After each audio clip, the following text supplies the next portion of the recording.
Welcome to Illuminati Silver's Inner Sanctum, where we tell you the truth about silver, precious metals, economics and politics. Today is Wednesday, the 6th of February 2019, and we're going to highlight an article published in the New York Times on the 4th of February by Justin Wolfers, who is a professor of economics and public policy at the University of Michigan. The article is entitled, "An A- for the US economy, but failing grades for Trump's policies." The article runs like this. When President Trump delivers his State of the Union address on Tuesday, he could quite justifiably say that the state of the economy was good. Unemployment is low, inflation is muted, and growth has continued unabated for nearly 10 years.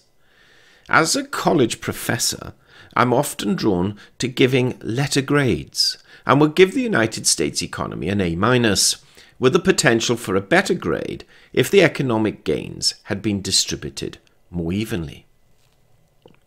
But Mr. Trump controls economic policy, not the economy, and so a fairer report card would also assess his actual policies. To provide a non-partisan appraisal, I've reviewed surveys of about 50 leading economists, liberals and conservatives, run by the University of Chicago. What is startling is that the economists are nearly unanimous in concluding that Mr. Trump's policies are destructive. That is why many economists are uneasy about his presidency, even though the economy earns solid grades. Trade policy grading F. Mr. Trump's protectionist impulses place him squarely at odds with the economic wisdom that tariffs are harmful.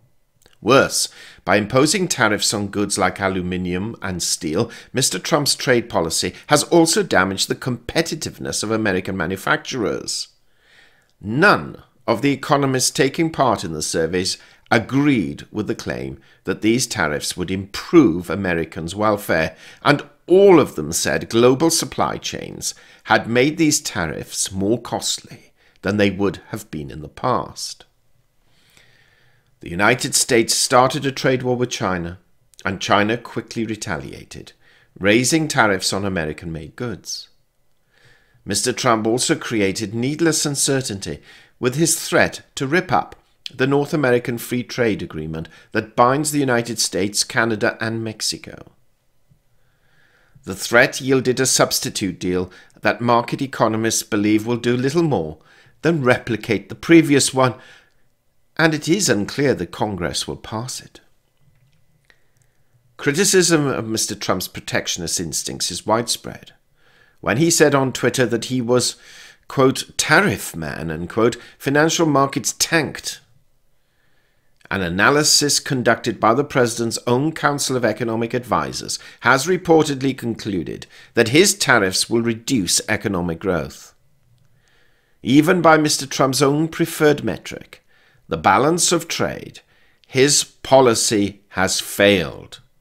The trade deficit has risen to a 10-year high. Fiscal policy, graded D.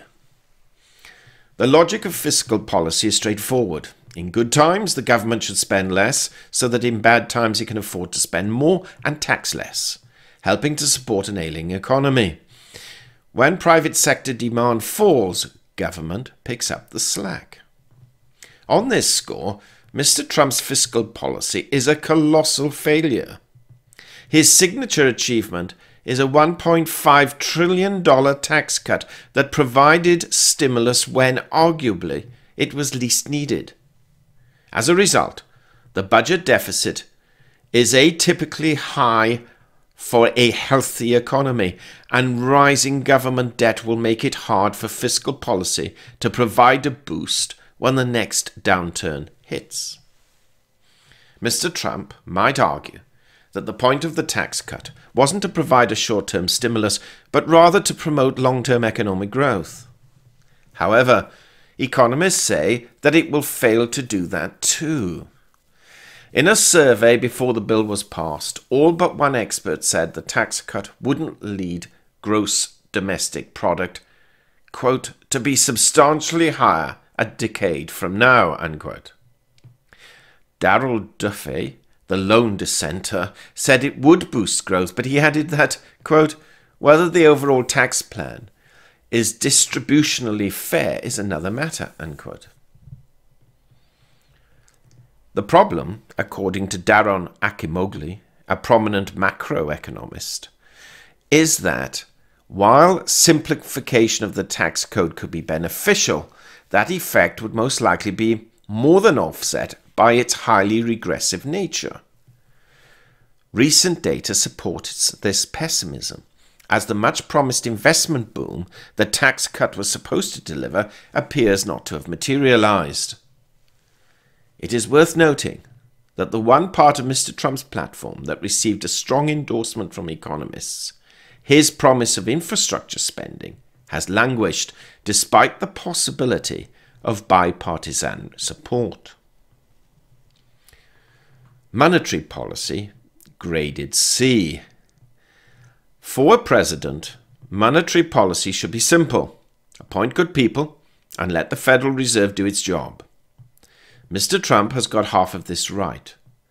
Jerome Powell, his pick for Fed chairman, has so far proven to be adept. In a recent survey, 43% of economists gave Mr. Powell's leadership an A, and 51% gave him a B, with the remaining 6% giving him a C. Mr. Trump's other Fed appointments have been mainstream, yielding a cast of policymakers that Jeb Bush might have appointed had he been elected president. But Mr. Trump has dragged down his grade in this category by meddling in ways that have needlessly complicated the Fed's job. Most industrialized countries, including the United States, have generally insulated monetary policy from the political pressure, believing that such independence helps policymakers deliver low and stable inflation. Yet Mr. Trump has repeatedly criticized Mr. Powell for not setting interest rates lower, and has reportedly raised the possibility of firing him. The president is playing a self-defeating game because he is making it harder for Mr. Powell to deliver low rates without appearing to have been bullied by Mr. Trump. Deciphering a puzzle. Mr. Trump isn't just pushing against one or two threads of economic consensus. Instead, his program is an almost complete repudiation of the orthodoxies endorsed by Democratic and Republican economists. Put the pieces together and all of this presents a puzzle. If economic policy is so bad, why is the economy doing so well? Well, perhaps it reflects good luck rather than good judgment. Mr. Trump's luck was to inherit an economy that had been on a steadily improving glide path since around 2010. Charting nearly any economic statistic shows that today's economic strength represents a continuation of that trend. Even if Mr. Trump doesn't deserve credit for this trajectory, he should get some credit for not knocking the economy off this path. Unless, of course, the real explanation is that the president doesn't have much effect on economic outcomes. The more frightening explanation is that the downside of Mr. Trump's policies are yet to become evident. The chaos of his administration's policy process has created uncertainty and probably scared off some investors, although their absence is difficult to measure. In addition, Mr. Trump's unfunded tax cuts are creating a debt that future generations will have to repay, and by undermining the Fed's independence, he may have made it less effective at fighting inflation. That's not all. Cutting regulations in the financial sector may help big banks today, but it could increase the chances of future financial crises. Eliminating environmental regulations has probably improved results for some businesses while speeding climate change. And while impeding immigration, may have reduced competition for jobs, many economists worry that in the longer run, reducing the number of immigrants will lead to less innovation and growth. Of course, I should admit a final possibility. Perhaps Mr. Trump has got it right, and the economists have got it all wrong.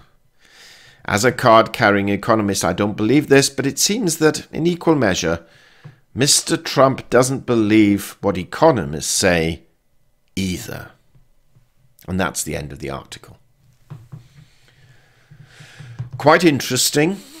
Some may view it as political, though Justin Wolfers declares it is an objective article based on data obtained through survey. What is one to make of this? Well, yes, one can say economists don't know what they're talking about. However, having said that, would you go to a gardener and ask him to have your heart transplanted, or would you go to a professional surgeon? Would you go to a bus driver and ask him to defend you in court, or would you go to a lawyer? We often hear people criticize economists, and yes, they have got things wrong, of course, because the world doesn't necessarily react or respond in a logical way. Those of you who trade online and who undertake day trading will know the reason you follow charts is because to a large degree you're predicting human behavior based on past performance. And it's understanding that you realize that you can have all of the economic data correct, but make the wrong prediction, because human beings do not necessarily react in a logical manner. We would tend to agree broadly with this article. That said, we also have to bear in mind that it is argued that the tax cut that President Trump did introduce was basically forced upon him by the Republican old guard, and that he did not necessarily want so much going to the top 1%, because he realizes from an electoral perspective it's the middle class that will guarantee him electoral success. Of course, we shall have to wait and see what the outcome is. But this is an interesting article to debate, and we would very much appreciate your comments. Whether you agree or disagree with it, we can all have an adult debate as to its accuracy, efficacy, and predictability. Disclaimer. Illuminati silver owners come from a background of banking, international wealth management, and economics. Having now retired from these worlds, we are not qualified to give investment advice. Therefore, this and other productions must not be deemed to be giving such advice, and merely represent the personal views of its owners.